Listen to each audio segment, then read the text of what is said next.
మంధని దగ్గర సుందిళ్ళని ఒక క్షేత్రం ఉంది. ఆ సుందిళ్ళ క్షేత్రం కూడా అంతే.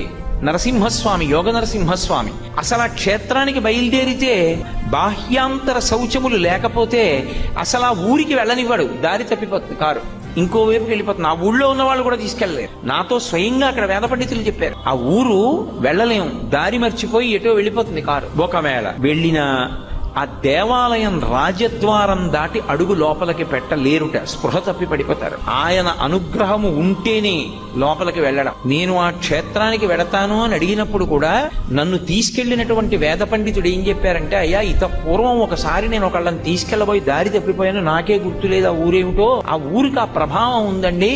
మిమ్మల్ని నరసింహస్వామి అనుగ్రహమించి దర్శనమివ్వాలనుకుంటే గుళ్ళోకి రాణిస్తాడు, లేకపోతే రానివ్వడు. అర్చకుల్ని కూడా రానివ్వడు. అది విచిత్రం. అర్చకులు కూడా పడిపోతారు అక్కడ. శౌచం లేదనుకోండి లోపలికి రానివ్వడు. అనుగ్రహి